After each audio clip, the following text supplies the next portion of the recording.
সবাইকে শুভেচ্ছা ও ভালোবাসা জানিয়ে আমি আফতাব হালদার আজ শুরু করছি দেশের খবর।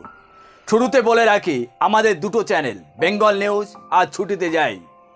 বেঙ্গল নিউজ দেশের খবর দেখতে পাবেন প্রতিদিন সকালে, আর ছুটিতে যায় বেড়ানোর খবর দেখতে পাবেন প্রতিদিন সন্ধ্যায়।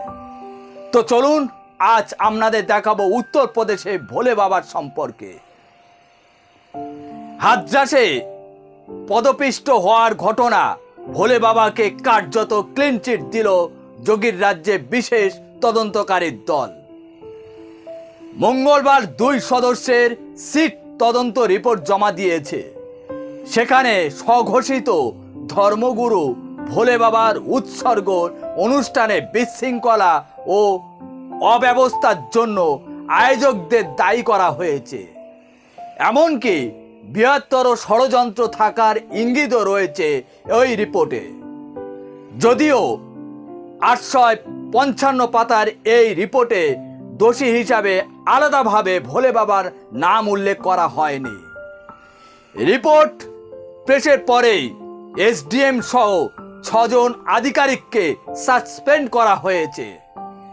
এরই মধ্যে পদপিষ্ট হওয়ার ঘটনা নিয়ে মামলা গড়িয়েছে সুপ্রিম কোর্টেও।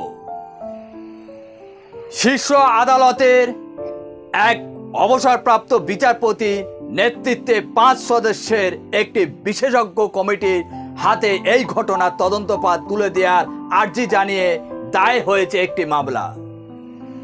যোগী সরকারের কাছে সেদিনের ঘটনার স্ট্যাটাস রিপোর্ট জানানোর দাবি জানানো হয়েছে। বিশাল তিয়ারি নামে এক আইনজীবী এই মামলার শুনানি আগামী শুক্রবার অর্থাৎ কাল হবে বলে জানিয়েছে প্রধান বিচারপতি DY চন্দ্রচূড়। এবার বলি সেদিন কি ঘটনা ঘটেছিল। গত 2 জুলাই হাথরাসে রাতিভানপুরের গ্রামে সিকান্দারাও এলাকায় বসেছিল ভোলে বাবার উৎসর্গের আসর। ওই অনুষ্ঠানের শেষে হুড়োহুড়িতে পদপিষ্ট হয়ে প্রাণ হারায় 121 জন। মৃতদের অধিকাংশই মহিলা ও শিশু।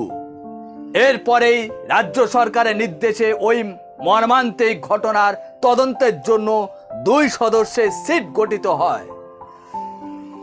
ওই দিন সিটের রিপোর্ট জমা পড়ার কয়েক ঘন্টার মধ্যে সাসপেন্ড করা হয় সিকান্দারাওয়ের sub divisional magistrate SDM Rabindra Kumar, circle officer Anand Kumar, Sushil Kumar, station house officer Ashish Kumar এবং 2 স্থানীয় পুলিশ আউটপোস্টের ইনচার্জকে সাসপেন্ড করেন। কাচরার চৌরি ইনচার্জ মনোবীর সিং এবং পোরার চৌকির ইনচার্জ বিজেশ পান্ডের বিরুদ্ধেও একই পদক্ষেপ নিয়েছে। রিপোর্টে বলা হয়েছে ওই দিন অফিসাররা ওই ঘটনাকে সেভাবে গুরুত্ব দেয়নি বা সিরিয়াসলি নেয়নি। এমনকি উপর লেভেল কর্তৃপক্ষকে ওই ঘটনার কথা জানায়নি। ওই সিটের 2 সদস্য এডিজিপি অনুপম কুলশ্রেষ্ঠ এবং ডিসি ভৈচন্দ্র ঘটনাস্থলে গিয়ে প্রশাসনিক ও পুলিশ, সাধারণ মানুষ এবং প্রত্যক্ষদর্শী সহ মোট 125 জনকে বয়ান সংগ্রহ করেন। এখন প্রশ্ন হচ্ছে, কোনো এক অনুষ্ঠানে একসঙ্গে এত মানুষ মারা গেছে কাদের মিসগাইডের জন্য? শুধু কি কয়েকটা অফিসারদের সাসপেন্ড করলে সব কিছু ঠিক হয়ে যাবে, নাকি এই ধরনের কোনো ঘটনা ঘটলে তার জন্য কঠোর থেকে কঠোরতর সাজা ঘোষণা করা উচিত? যাদের জন্য এতগুলো মানুষের প্রাণ চলে গেল, ইচ্ছাকৃত হোক বা অনিচ্ছাকৃত হোক, বিষয়টি এখনো বিচারাধীন, তাই কিছু বলা যাবে না। তবে এটুকু বলতে পারি, এই ধরনের ঘটনা যাদের অবহেলায় এতগুলো মানুষের প্রাণ গিয়েছে তাদের কি করা উচিত প্রশ্ন রেখে গেলাম, উত্তর আপনারা দেবেন। আজ এখানে শেষ করছি। সবাই ভালো থাকবেন।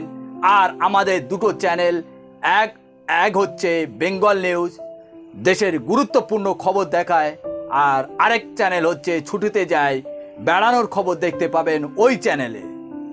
Tata, bye bye.